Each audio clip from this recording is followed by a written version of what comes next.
Because the expansion tank is the only way where you can top up the engine's cooling system, this pipe is needed. This is one of your recharge points for your air conditioning system. The air conditioning system uses refrigerant, so if the refrigerant ran low, you need to recharge it.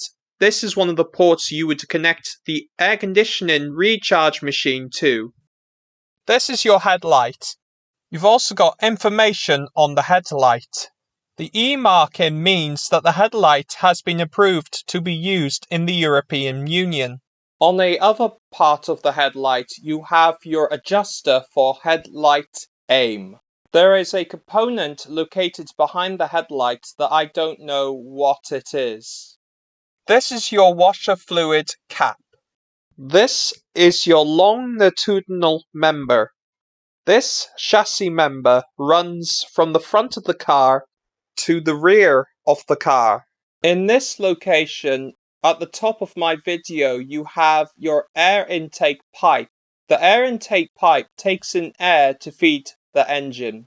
Behind the upper pipe that goes from your charcoal canister to the engine, and the lower pipe that goes from the tank to the fuel rail, you have your timing belt cover. The timing belt cover covers your timing belt mechanism and prevents debris from entering the timing belt system. Towards the rear of the engine compartment, you have your brake fluid cap with tank. In this location, you have your valve cover. The valve cover is used to seal the top of the cylinder head and prevent dust and debris from getting into the oil and interfering with the two camshaft mechanisms. Also in this location, you have your coil packs that are used to step up the voltage from battery voltage to very, very, very high voltage. And finally, in this location, you have your oil cap that is used as an access point for the operator to top up the engine with oil. The fuel injectors are used to inject the fuel into the intake manifold. Below the electrical wiring harness that is used to control your fuel injectors is your fuel rail.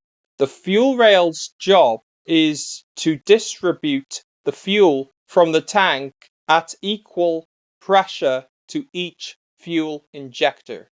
In this location, you have your intake runners.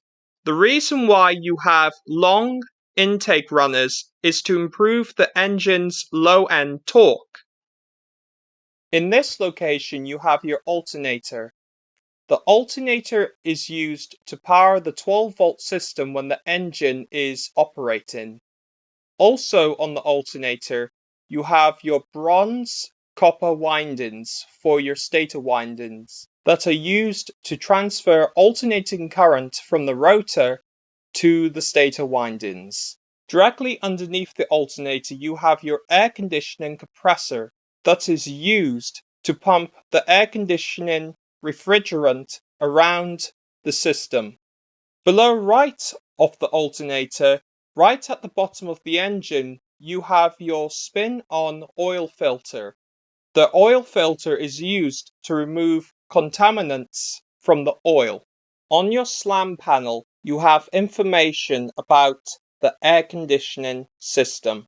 As we moved to the center, you have a cutout for your bonnet latch system. To the right of the bonnet latch system, you have a warning sticker to warn you about the different hazards in the engine compartment. In this location, you have your 12-volt battery. The 12-volt battery is very important because it is not only used to power the 12-volt system when the engine is not running, it is also used to supply power to your starter motor circuit. The 12-volt battery sits on a plastic tray that is used to hold the battery up. Directly in front of the battery, you have a metal plate to stop the battery from moving forward.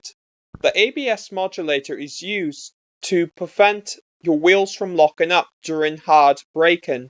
On the modulator itself, you have your two pipes that goes to your master cylinder, And finally, at the back of your ABS modulator, you have your ABS electronic control unit that is used to control the ABS system.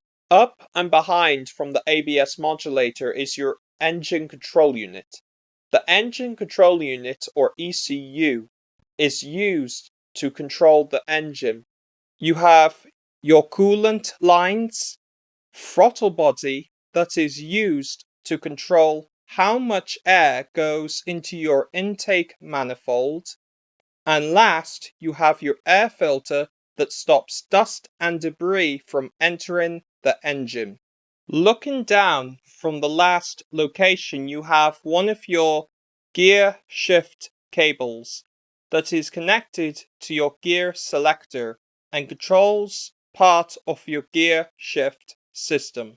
Just below your gear selector cable, you have your starter motor. The starter motor is very important because it is used to crank the engine over to start the engine. On the bulkhead itself, you have sound deadening to reduce noise from entering the cabin. As we move left, you have your two air conditioning lines that goes through the bulkhead and goes to your evaporator. The exhaust system in this car consists of your pre-cat lambda probe, your catalytic converter that is used to reduce harmful emissions from going out of the tailpipe, and your post-cat lambda probe that is used